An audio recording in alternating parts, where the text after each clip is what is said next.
Pemirsa, PLN Sulsel Rabar bantu meningkatkan perekonomian masyarakat di masa pandemi, khususnya di wilayah tertinggal Kabupaten Takalar.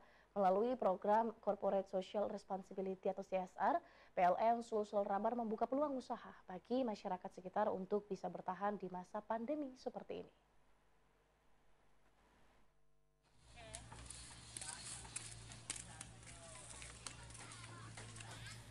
PLN Sulsel Rabar bantu meningkatkan perekonomian masyarakat di masa pandemi, khususnya di wilayah tertinggal Kabupaten Takalar.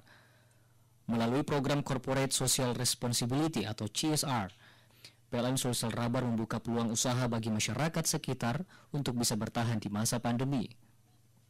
Seperti inilah suasana pelatihan yang dilakukan oleh PLN Sulsel Rabar dalam program CSR di lokasi Balak Baraka atau dikenal dengan Rumah Berkah milik Profesor Aminuddin Saleh, salah seorang guru besar di salah satu universitas di Kota Makassar yang juga asli putra daerah Galesong, Kabupaten Takalar, Sulawesi Selatan. Sejumlah remaja sedang membuat sebuah kerajinan tangan seperti pembuatan bakul dari anyaman bambu yang dikerjakan oleh para warga sekitar menggunakan sumber daya alam sekitar berbahan dasar bambu. Selain kerajinan tangan dari bambu, pengolahan sampah plastik yang mencemari sungai dan daerah sekitar juga diolah menjadi karya yang bernilai ekonomis. Bahkan penukaran sampah di bank sampah juga sangat membantu perputaran perekonomian warga. Senior Manajer SDM Umum PLN Sulsel Rabar, Mundakir, mengatakan, melalui program Corporate Social Responsibility atau CSR, pihaknya mengembangkan dan memberikan pelatihan kepada masyarakat tentang pengelolaan limbah sampah dan pelatihan kerajinan tangan anyaman bambu. Pihaknya berharap agar masyarakat bisa tumbuh mandiri dan dapat meningkatkan ekonomi melalui pelatihan-pelatihan yang diberikan. Di sini kami memberikan support terkait dengan pengelolaan. Satu adalah di sungai itu bisa menjadi bersih, terus kemudian produktif, terus kemudian memberdayakan masyarakat sekitar sini.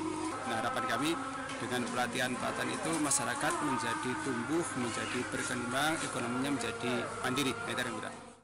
Sementara itu, Wakil Ketua Yayasan Profesor Aminuddin Saleh berharap dengan adanya pelatihan seperti ini diharapkan masyarakat khususnya ekonomi lemah dapat hidup mandiri dengan memanfaatkan keterampilan yang bisa dia dapatkan dalam pelatihan tersebut yang nantinya dapat dijadikan sebagai peluang usaha bagi masyarakat yang kehilangan pekerjaan selama pandemi COVID-19. Harapannya ialah mudah-mudahan ke depan ini bisa menjadi profesi baru buat mereka dan itu bisa menambah pendapatan harian mereka. Ia menambahkan Rumah Berkah ini didirikan di sebuah perkampungan kumuh dengan konsep rumah adat sebagai simbol suku Bugis Makassar yang juga tidak melupakan nilai-nilai dari adat dan istiadat orang Bugis Makassar. Tim Liputan, Sulawesi TV.